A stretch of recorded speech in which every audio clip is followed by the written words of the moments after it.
If you listen closely on an American highway at night, beneath the hiss of tires and the low growl of diesel, there used to be another sound, a thin mechanical whine rising from under the cab, a rhythm of metal, timing, pressure, and instinct. For half a century, that sound belonged to one transmission more than any other, the Eaton Fuller Road Ranger. It sat beneath Peterbilt's crossing Interstate 80, Kenworths grinding up the grapevine, Freightliners dragging double trailers through Nebraska at 2 in the morning, and thousands of Class 8 trucks that kept the American economy moving while most people slept. In the cab, a driver's hand rested on the gear shift. Under the floor, 2 countershafts spun in balance, and somewhere between the driver's ear, left foot, and right hand, a machine became part of a human skill. This was not just a gearbox, it was a gatekeeper. For decades, if you could shift a Fuller, you were not just steering a truck, you were working the machine. You were matching engine speed to road speed, feeling the lever through your palm, catching the gear at the exact moment the teeth were ready to meet. Miss it, and the truck barked back at you. Get it right, and 80,000 pounds moved like it trusted you.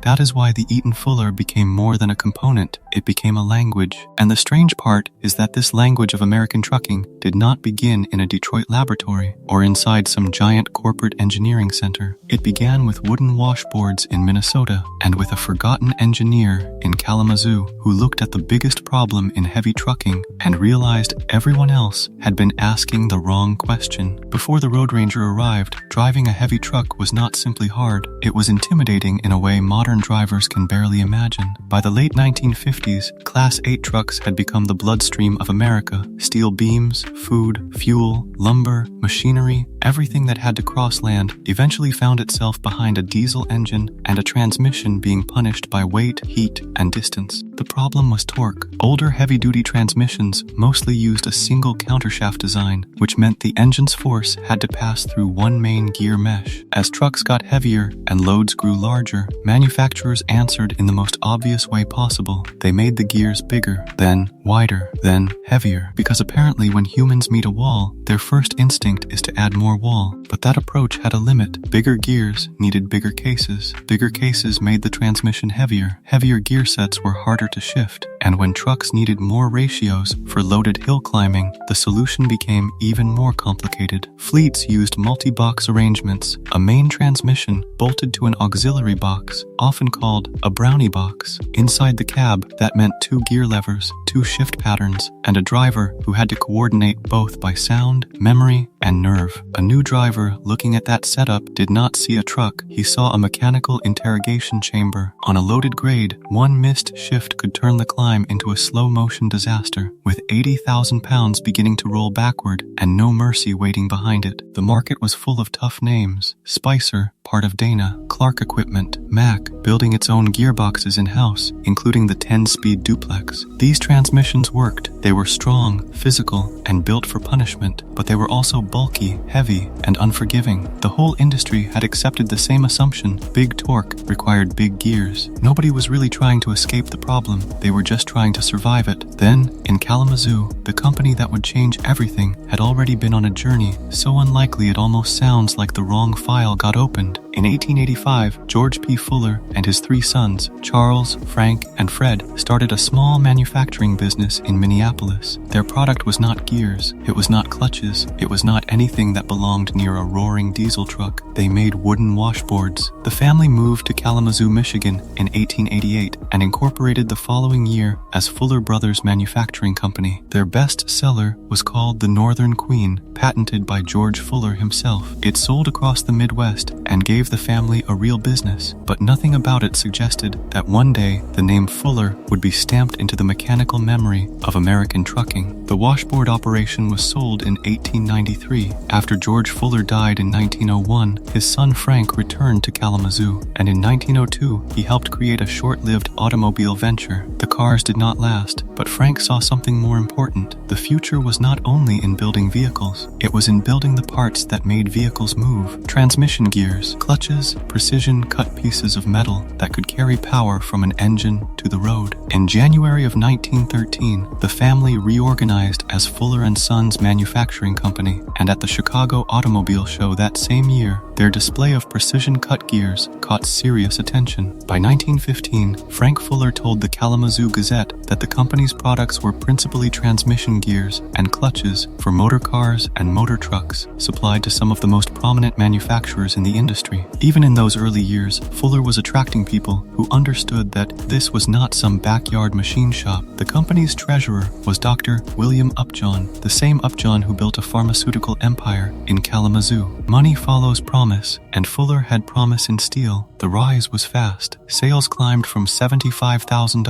in 1914 to $1.5 million by 1917. By 1922, Fuller was producing between 750 and 800 heavy-duty truck transmissions every week, supplying names like General Motors, International Harvester, White, and Mack. That kind of growth does not happen by accident. It happens when a company learns how to make metal behave under stress. In 1934, the Kalamazoo Gazette described Fuller as the company that had made it possible for truck gears to shift with the ease of a pleasure car and to run quietly, calling Fuller the first truck transmission manufacturer to reach that development. By then, the company had reorganized as Fuller Manufacturing Company in 1933. During the Second World War, Fuller supplied transmissions for heavy trucks used by the United States Army. When the war ended, the Fuller name was already riding inside military vehicles, construction machines, and long-haul trucks across the country. Then came the post-war boom. Highways expanded, freight tonnage climbed, the interstate highway system was on the horizon. Trucks became larger, faster, and more essential. But even Fuller, with all its experience, was still trapped inside the same old limitation. The company could build a better single countershaft transmission than most, but it was still a single countershaft transmission. The basic physics had not changed. More torque meant more strain. More strain meant bigger gears. Bigger gears meant heavier boxes. The industry was running out of clever ways to make an old idea last. In 1958, the Eaton Manufacturing Company of Cleveland bought Fuller outright. At the time, Fuller employed 1,300 workers in Kalamazoo and had annual sales of more than $31 million.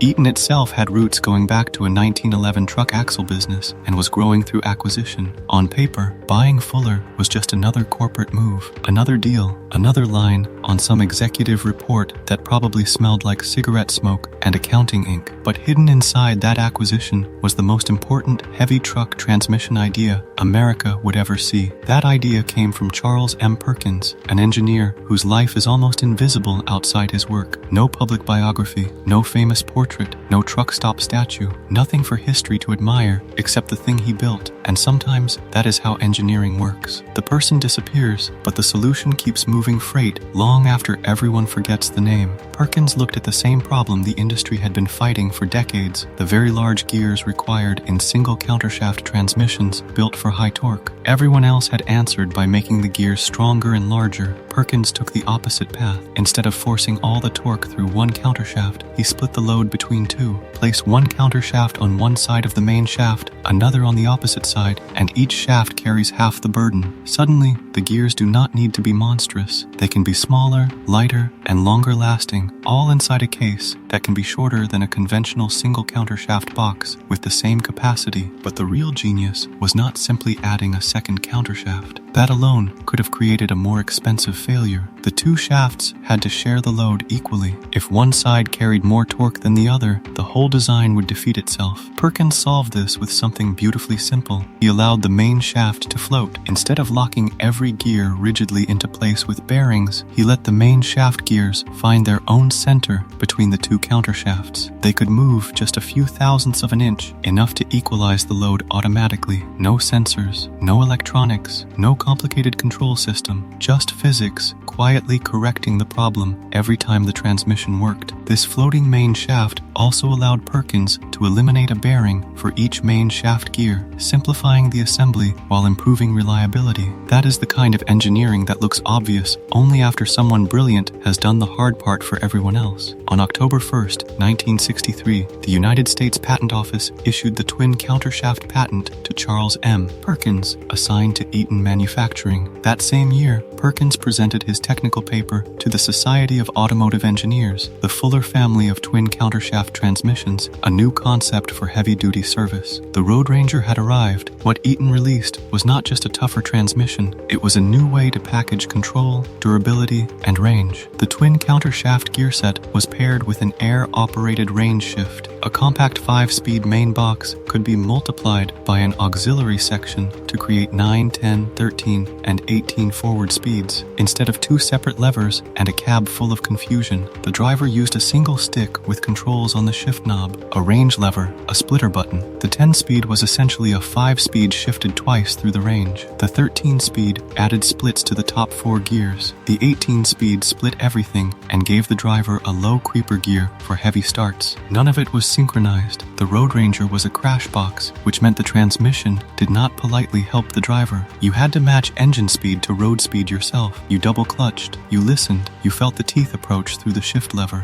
Many drivers eventually floated the gears, shifting without using the clutch at all, matching revs so precisely that the gears slid into place like the machine had agreed with them. Eaton officially discouraged it because companies enjoy pretending drivers do exactly what manuals tell them. Drivers did it anyway, and they bragged about it on Citizens Band radio like gunfighters comparing scars. That became part of the Road Ranger myth. 18 speeds, no clutch, 70 miles per hour, a silent shift so clean the passenger barely noticed, while beneath the floor the twin countershafts carried a nation's freight through the night. The sound became part of America's highway atmosphere, that thin whine, that hard mechanical rhythm, that sense that the truck was not just moving, but being worked by someone who understood it. For a generation, mastering a Fuller was proof, not paperwork proof, not training video proof, real proof. The durability made the legend permanent. Eaton's own product planning manager, Shane Groner, told Heavy Duty Trucking in 2012 that he had run a small trucking company himself and had 13 speeds with over 1 million miles still going strong. He called the durability incredible, and that was exactly why fleets trusted them. A Road Ranger could be abused, rebuilt, serviced, and sent back into battle. It was not delicate, it did not need pampering, it needed a driver who knew what he was doing and oil that had not been treated like an afterthought. By the 1970s, Eaton had taken command of the North American Class 8 transmission market. Competitors fought back, but none could break the hold. Mack introduced the Maxitorque in 1967, a clever triple countershaft compact design paired with the Maxidyne engine. It was roughly 2/3 the size of rival units, and it was smart engineering, but Mack built primarily for Mack trucks. Eaton Fuller was everywhere. Spicer and Clark could not match the combination of durability, price, dealer support, and the enormous installed base of drivers who already knew the pattern by heart. By the 1990s, the consolidation was almost complete. In 1997, Eaton bought Dana's worldwide Spicer clutch business for $180 million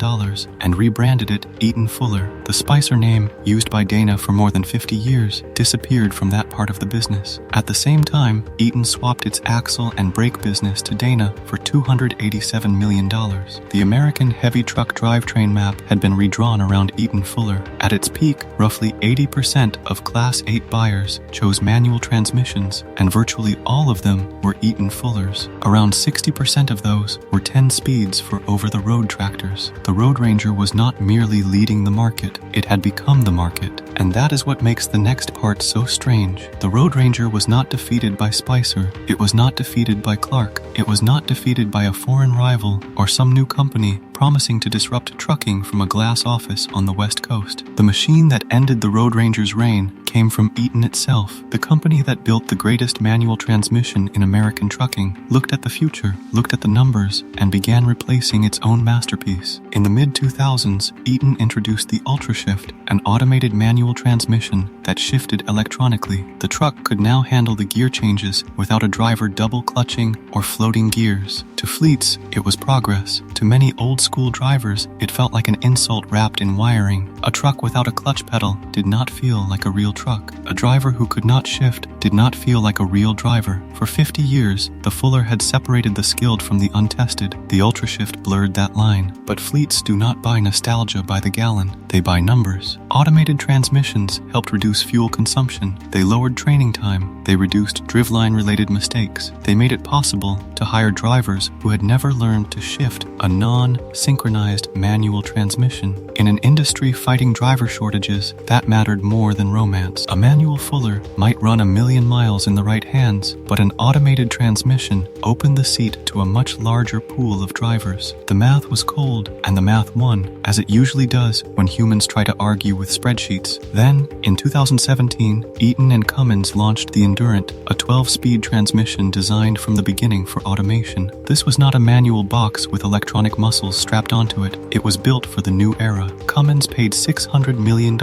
for half the business through the joint venture. Eaton booked a pre-tax gain of more than $1 billion on the deal. The acquisition of Fuller had created a fortune, and then the slow replacement of the Fuller manual helped create another. The shift happened brutally fast. In 2012, more than 85% of on-highway customers still ordered manual transmissions. By the mid-2020s, fewer than 5% did. One major fleet operator reported that 90% of its Class 8 purchases were now automated. Industry analysts projected that automated manuals would account for 90% of all new truck builds by 2027. That means the stick shift, once the defining tool of the American trucker, is disappearing from the open highway. CDL programs are adjusting. New drivers are being trained in automated trucks. Some will never feel a twin countershaft transmission settle into gear through the palm of their hand. For the men and women who built their pride around that skill, this is not just a technical change, it is a cultural one. They remember the sound of a Fuller 13-speed warming up on a cold morning. They remember the satisfaction of a clean shift under load. They remember floating an 18-speed at highway speed with nothing but timing and instinct. They could tell from the seat whether a box was a 10-speed or a 13-speed by the sound and rhythm alone. Now they are watching that knowledge become rare, then specialized, then almost ceremonial. Understanding the economics does not make the loss feel smaller. The Road Ranger is not completely gone. In vocational trucks, where concrete, timber, oversized loads, mud, grades, and job site control still matter, manual fullers continue to hold ground. In the aftermarket, the Road Ranger service network still exists. Parts still sit on shelves. The name still means something in truck stops, repair shops, and among drivers who know exactly what it took to earn that confidence. But on the long, open interstate where the Fuller once ruled without question, its voice is fading. The whine is softer now. The hand on the lever is disappearing. And that is the real ending of this story. Not that a great machine failed. It did not fail. The Eaton Fuller Road Ranger did exactly what it was built to do, across millions of miles, through decades of freight, weather, grades, missed shifts, rebuilt engines, bad coffee,